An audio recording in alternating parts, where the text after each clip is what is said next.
Aproximaciones al Medioevo. Curso de Historia por el Dr. Gonzalo Soto Posada.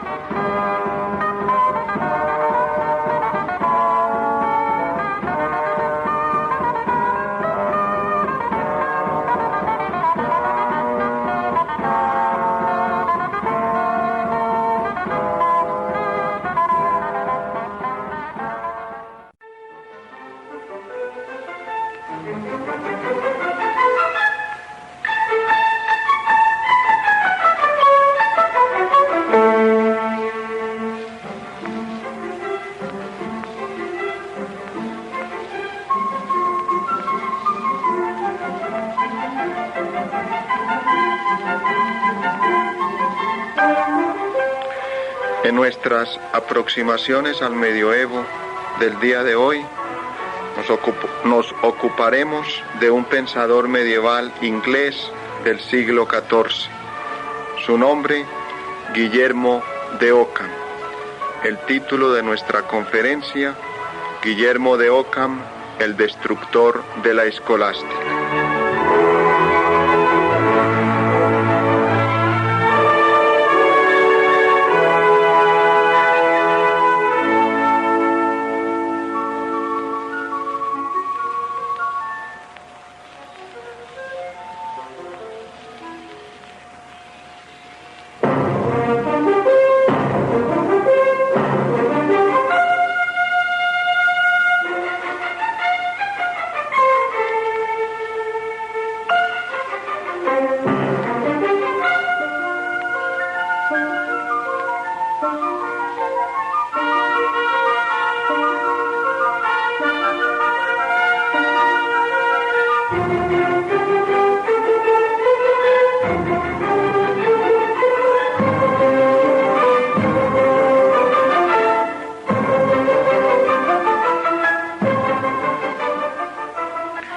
El siglo XIII, con categorías spenglerianas, podríamos llamarlo la culminación de la escolástica. Antes solo se dieron tanteos y la filosofía era mera sierva de la teología o, en otras palabras, era una teología con ramas filosóficas. El equilibrio se dio en el siglo XIII.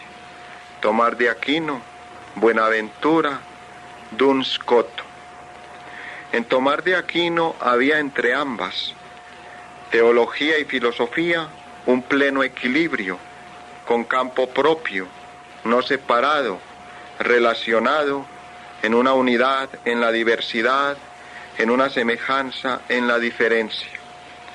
El conocimiento filosófico era lógicamente anterior al teológico, no necesitaba justificarse en la teología. Esta tenía mayor dignidad y solo en este sentido la filosofía era para Tomás de Aquino sierva de la teología.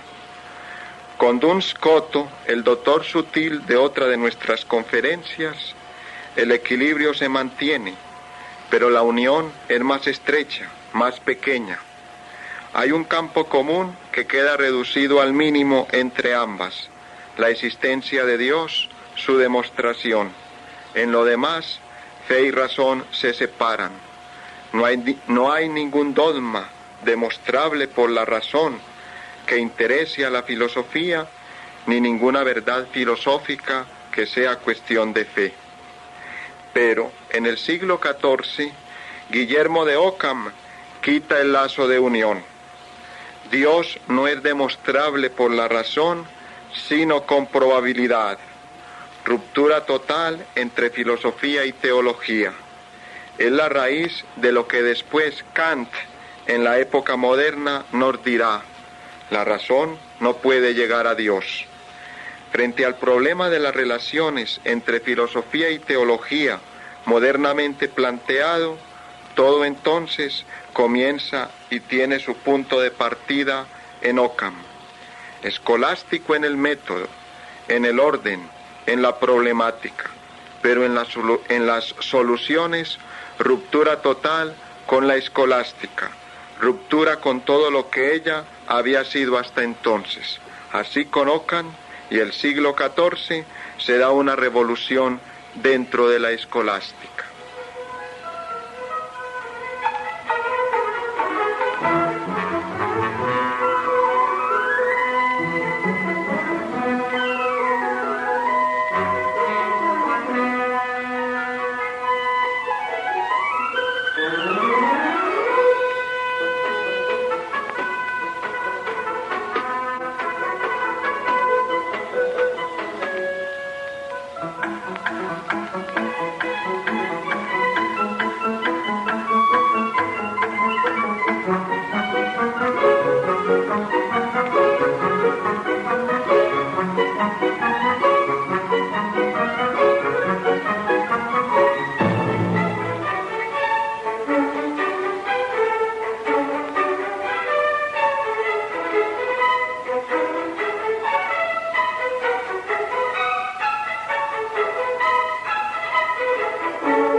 ¿Por qué esta revolución? ¿Cuáles son las causas de este cambio en la misma escolástica en el siglo XIV? En primer lugar, la misma filosofía de Escoto. Esta, como hemos dicho, reduce la unión entre filosofía y teología, y reducida la unión, reducido el campo de unión, es fácil hacer la ruptura. Es fácil llevar hasta sus últimas consecuencias su posición. Llevar hasta sus últimas consecuencias la posición escotista es una de las razones del cambio en la escolástica. En segundo lugar, de hecho, se mantenía un predominio absoluto, excesivo de la dialéctica y de la teología, con menoscabo y falta de las ciencias naturales, que a pesar de ciertos esfuerzos intentados, seguían opacadas por la dialéctica y la teología.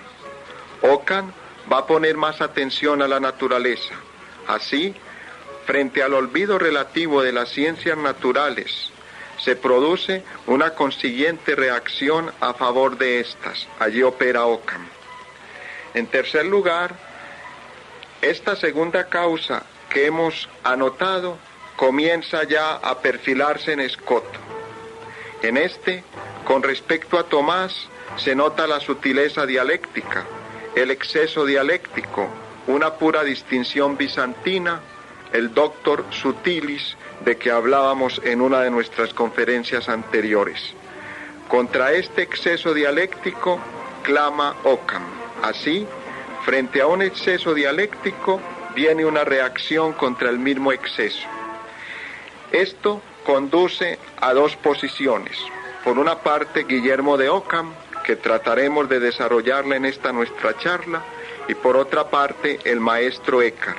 Con Eckhart se llega a una posición mística como reacción al cansancio por la dialéctica y por la filosofía.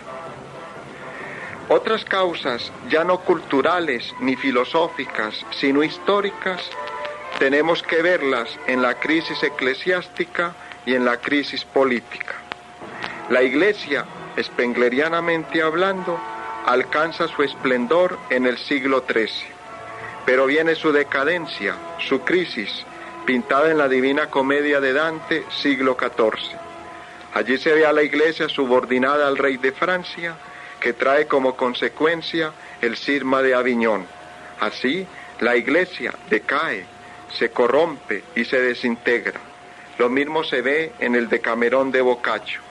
Políticamente tenemos la desintegración del régimen feudal.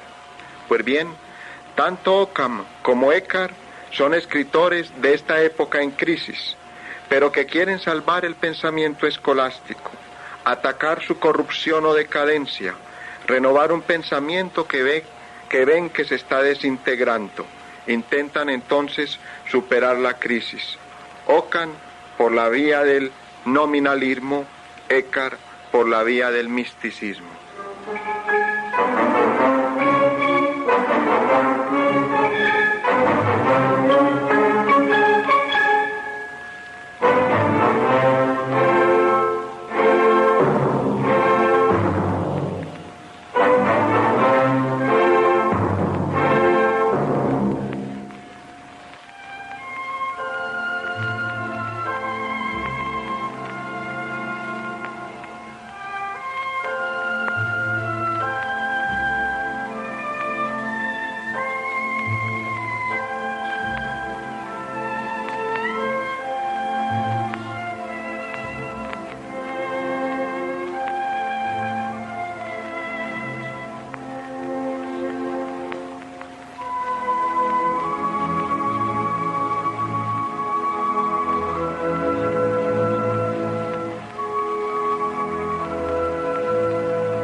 En medio de este ambiente que hemos descrito, opera Ockham. Poco sabemos en torno a sus circunstancias vitales. Sí sabemos que es inglés del condado de Surrey. Ignoramos su fecha de nacimiento, probablemente 1300.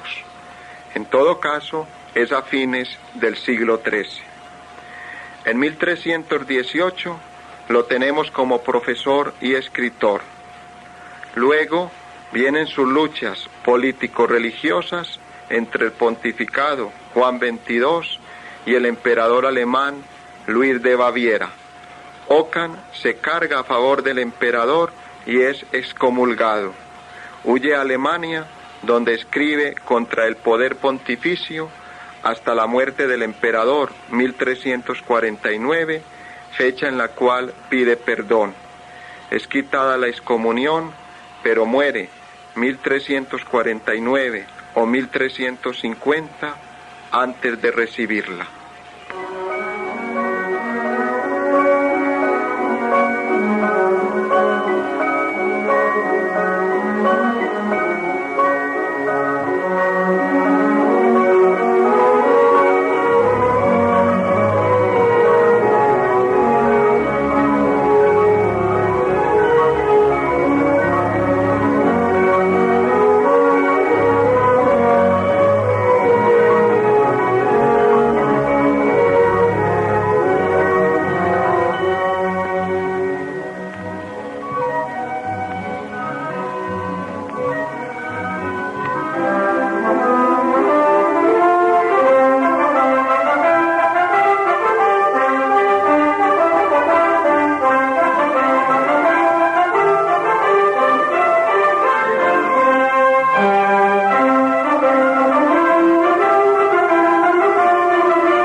Ahora bien, hecha esta introducción general, vayamos a la doctrina de Ockham y al exponer su doctrina podemos entender el por qué rompe con la escolástica.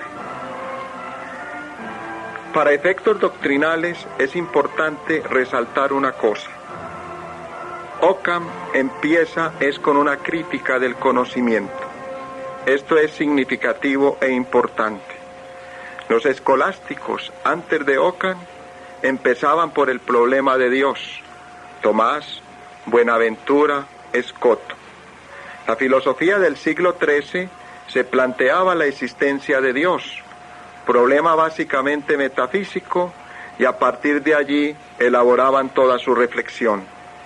Ockham empieza por una crítica del conocimiento, a partir del conocimiento. Esto ya es importante. ¿Por qué? El valor del conocimiento no estaba en tela de juicio durante la Edad Media. Hacía falta una crítica del conocimiento. Occam va a dudar del valor que sus antepasados han dado al conocimiento, en especial a los universales, como un reflejo de la intrínseca naturaleza. Al hombre esto le está vedado.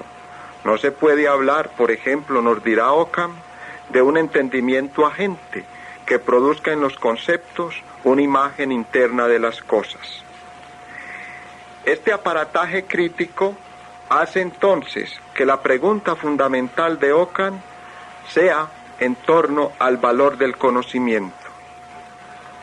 ¿Qué es para Occam conocer? ¿Dónde reside para Occam el valor del conocimiento? El conocimiento tiene que quedarse en lo que es evidente por sí o en lo que se deduce evidentemente de aquello que es evidente por sí. O sea, el conocimiento es para Occam evidente directamente o evidente indirectamente. Lo demás es palabrería. ¿Y qué es lo evidente? ¿Cuándo puedo decir que conozco evidentemente por sí?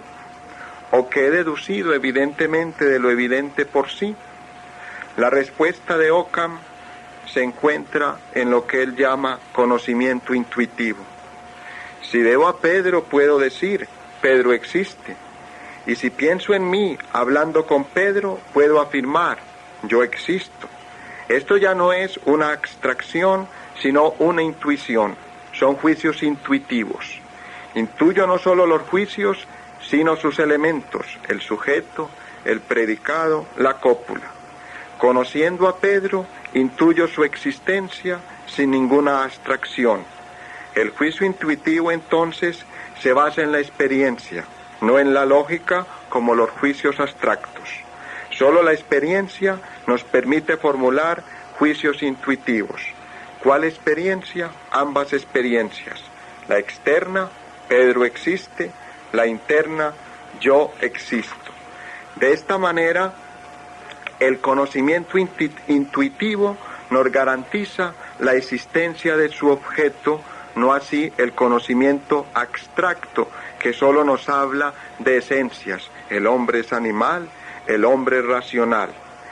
Solo el conocimiento intuitivo, al garantizarnos la existencia de su objeto, nos sirve para la metafísica, pues nos da razón de la existencia del objeto interno y externo, y la metafísica es para Occam no ciencia de esencias, sino ciencia de lo existente.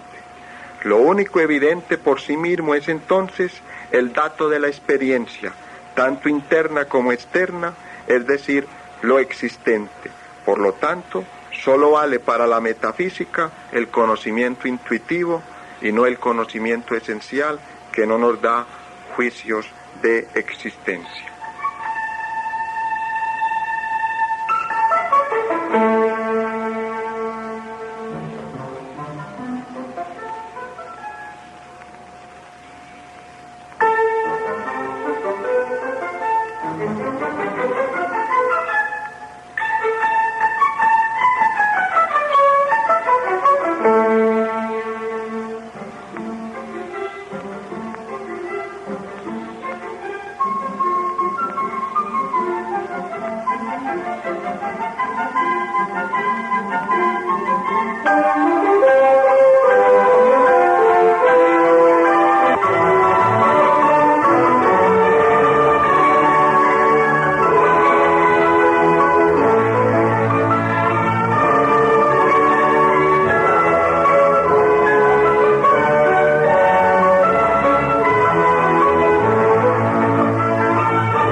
¿Qué implica todo esto? De que lo único que nos da evidencia inmediata es la intuición interna o externa. Pedro existe, yo existo. Occam va a sacar de esta teoría conclusiones muy concretas. En primer lugar, el problema de la individuación. Recordando un poco, en Tomás de Aquino hay individuos por la materia primera cuantificada. En Escoto lo recordábamos en una de las charlas anteriores, por la exeitas, la socrateidad para Sócrates. Para Ockham no hay problema de individuación, pues si lo único que existe es el individuo, ¿por qué tenemos que preguntarnos por qué el individuo es individuo? Lo que plantea problema es el universal en un mundo donde todo es singular y que puede ser intuido. En segundo lugar, el problema de las especies del conocimiento. Tomás, en su teoría de la abstracción, nos había dicho: el sujeto capta el fantasma o especie sensible, singular, concreta. Viene la abstracción de esencias a partir de esta especie sensible que gracias a la acción del entendimiento agente se hace especie inteligible. Esta es conocida por el entendimiento posible y se nos hace especie impresa. Viene luego la especie expresa que puedo predicar del objeto. Así, para la teoría tomista de la abstracción hay 4 especies: especie sensible, especie inteligible, impresa y expresa. Ockham nos va a decir, criticando esta teoría tomista desde su principio metódico como punto de partida, la evidencia inmediata o mediata. ¿Hay alguno que tenga evidencia de estas especies? ¿Hay alguno que las haya visto? ¿Hay alguno que las haya experimentado? No. Entonces es lo más contraevidente. El conocimiento es instantáneo, sin etapas, sin especies. La conciencia no nos lo dice. Así es un pseudo problema. Por lo mismo, para Escoto, la conclusión no se deja esperar. No hay especies inteligibles en el conocimiento, ni distinción entre entendimiento agente y entendimiento posible. Solo basta la especie sensible que nos la da el contacto con lo individual a través de la intuición. En tercer lugar, la tercera consecuencia que saca Ockham de su punto de partida a nivel del conocimiento es que todo conocimiento adecuado de esencias tiene que ser de esencias concretas. Estas tienen que ser concretas en cuanto nos llegan por la experiencia interna o externa. Son las únicas claras. La esencia universal, el hombre, el animal, es confusa. Por ello, no pueden ser claras. En cuarto lugar, todo conocimiento de causas tiene que ser de causas concretas o conocidas por la experiencia. ¿Por qué? Pues la única fuente de vivencia, de conocimiento, es la experiencia, inmediata o mediata. Lo demás es abstracción y esto no nos da juicios de existencia. Así, como veremos después, se irá Ockham contra la demostración de la existencia de Dios y otras cosas metafísicas como la inmortalidad, espiritualidad y sustancialidad del alma. Destruye entonces la metafísica como ciencia. Fuera de las causas experimentales, las otras se escapan a nuestro conocimiento filosófico. En quinto lugar, ¿qué distinción hay entre esencia y existencia? En Tomás de Aquino era una distinción real y por lo mismo, mientras en Dios la esencia era existir, en las criaturas la esencia era no existir. Para Ockham no hay distinción entre esencia y existencia, pues la esencia real es la concreta, la esencia concreta es el existir. La esencia universal no es algo existente, es algo meramente confuso. La esencia de esta cosa es esta cosa existente.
¿Y Dios?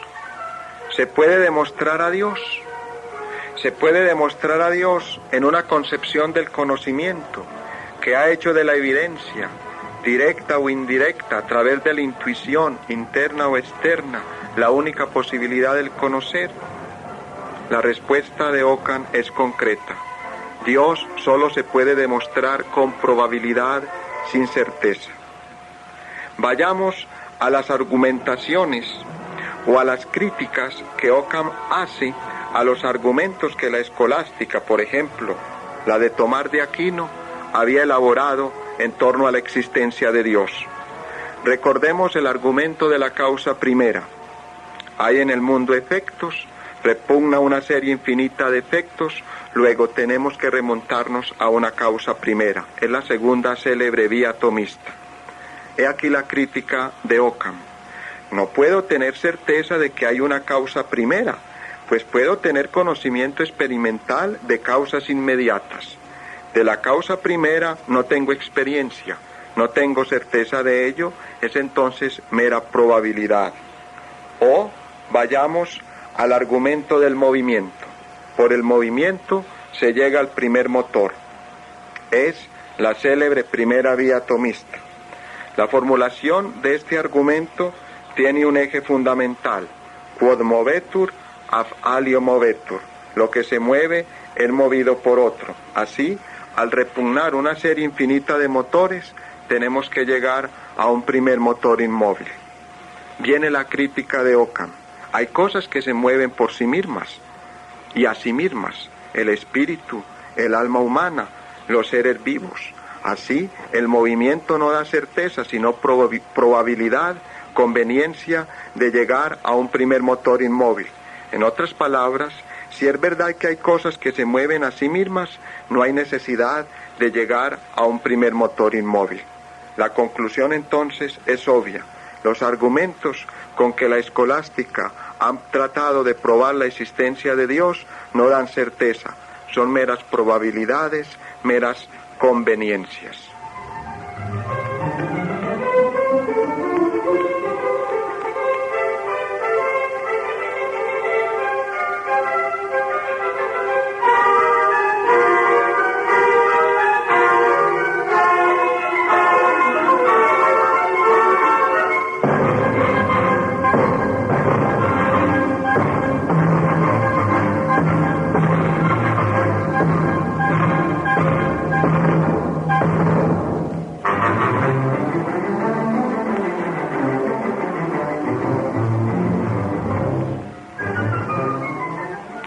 Y en cuanto a los atributos divinos, oigamos la crítica de Ockham. Tomemos uno, la unidad. Dios es uno de Aristóteles, cosa demostrada por la razón. Para Ockham, no. La razón no demuestra la unidad de Dios. Aceptemos que los argumentos para probar la existencia de Dios nos den certeza. Aceptemos que el argumento que por los efectos va a la causa primera sea cierto. Pero ¿de dónde saco que esa causa primera sea una y no varias? La potencia divina no se agota en la mera creación de este mundo. Puede haber otros mundos sin relación con este, y así pueden haber varias causas para la sola razón.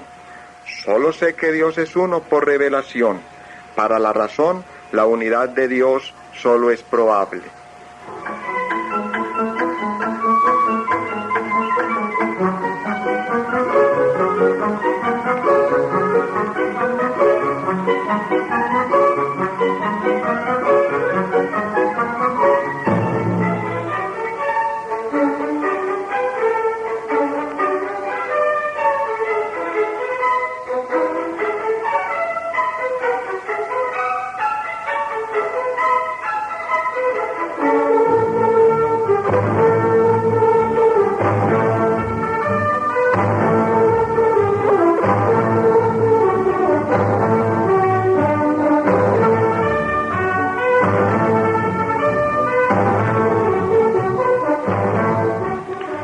Como se ve, por primera vez dentro de la escolástica se duda del valor de la demostración de la existencia de Dios y del valor del conocimiento de Dios en su esencia. Los atributos divinos, la existencia de Dios, no son conocibles por la razón sola, nos quedan en la probabilidad, son meros argumentos de conveniencia. Con todo ello, Ockham no está yéndose contra la fe. Todo lo anterior en Ockham no va en nada contra la creencia. Hay que mantener la fe y la ciencia de la fe, teología, con su campo propio distinto de la filosofía. O sea, la fe y su ciencia, sagrada teología, conservan su plena validez, pero, y es lo importante, independientes totalmente de la filosofía. Hasta Ockham, la independencia no había sido total.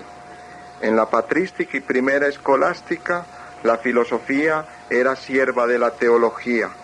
En Tomás hay un equilibrio entre una y otra desde la unidad en la diversidad.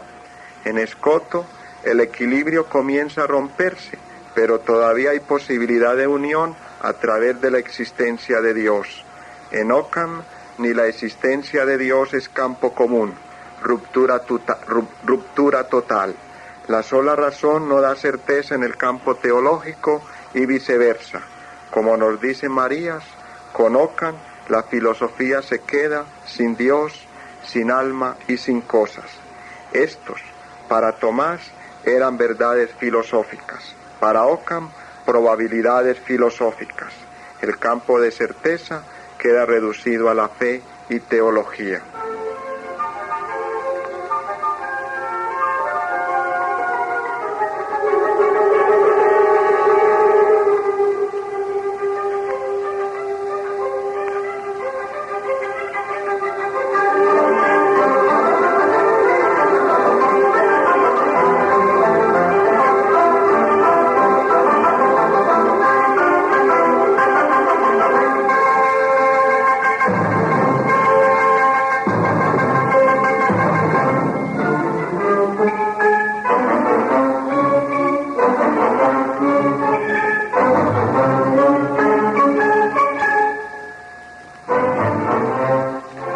A todo esto que hemos descrito, los contemporáneos de Ockham lo llamaron nominalismo, terminismo, conceptualismo, y a Ockham venerabilis inceptor, venerable iniciador del nominalismo, antes Ignatius, monarca o portaestandarte de los nominales.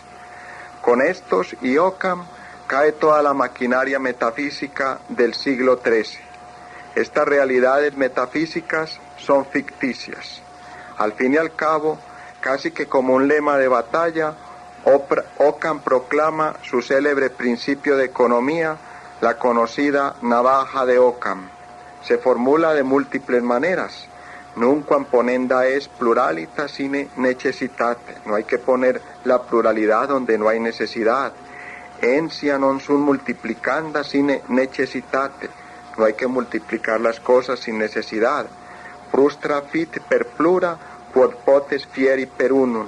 Se hace vano por muchas cosas lo que puede ser hecho por una sola cosa.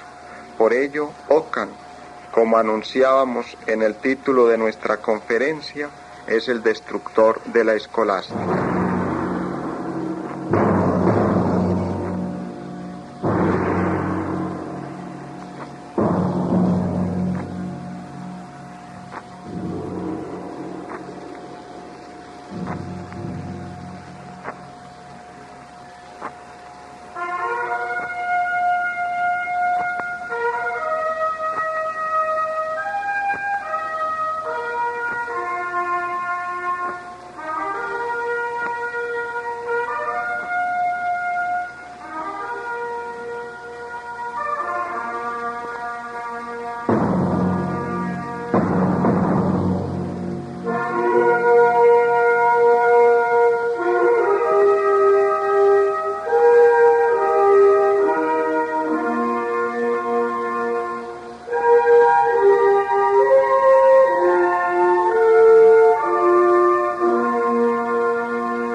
Aproximaciones al Medioevo.